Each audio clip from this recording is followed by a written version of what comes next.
Hello guys, welcome to Vani మినీ వల్గా శ్రీషిన్కి ఒక షార్ట్లో అయితే మేము ఏ ప్లేస్కి వెళ్తున్నాం అనేది గెస్ట్ చేయమని చెప్పాను కదండి. మేము తునిలో అయితే తలుపులం తల్లి లోపలికి వచ్చాము. మీరు చూస్తున్నట్టయితే ఇక్కడ ఇది ఎంట్రన్స్ అండి. ఎంట్రన్స్లో ఆర్చ్ కడుతున్నారండి ఇక్కడైతే. అండ్ నెక్స్ట్ మా వాణికి కళ్యాణ కట్ అనేసి చిన్న హెయిర్ కట్ అయితే ఇచ్చాము. అక్కడ మొక్కుకున్నాం అన్నమాట మేము. అండ్ నెక్స్ట్ అమ్మవారి విగ్రహానికి చిన్న వీడియో అయితే తీశాను నేను. ఎంట్రన్స్లో ఉంటుంది కదండి ఇది. ఆ తర్వాత ఆ సరౌండింగ్స్ మొత్తం కన్స్ట్రక్షన్ అవుతుంది కదండి, అదంతా నేను చిన్న క్లిప్ అయితే తీశాను.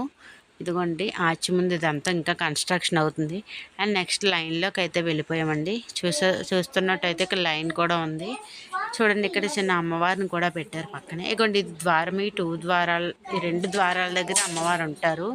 కొండలోనే ఉంటారు, అప్పట్లో వెలిసారంట. అండ్ ఈ పక్కనే ఈ బ్యూటిఫుల్ ప్లేస్ ఉంటుంది. మీరు ఎప్పుడు మిస్ అవ్వద్దు, ఎవరైనా వెళ్తే కనుక. చాలా బాగుంటుందండి అక్కడ. అండ్ నెక్స్ట్ ప్రసాదం తీసుకున్నాం. అక్కడ ఎంతో ఫేమస్ అయిన రవ్వ లడ్డు, మీ అందరికీ ఇష్టమే అనుకుని నాకైతే చాలా ఇష్టం. అండ్ చాలామంది ఇక్కడ గోడల మీద వాళ్ళ ఇంకా బైక్స్ అనే కాదు, ఏ వెహికల్ ఉంటే ఆ వెహికల్ నేమ్ అదే నెంబర్ రాస్తున్నారండి.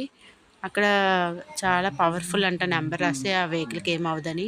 నెక్స్ట్ ఇంక మేము ఫుడ్ అయితే తినేసి మళ్ళీ రిటర్న్ అయిపోయామండి. Bye bye.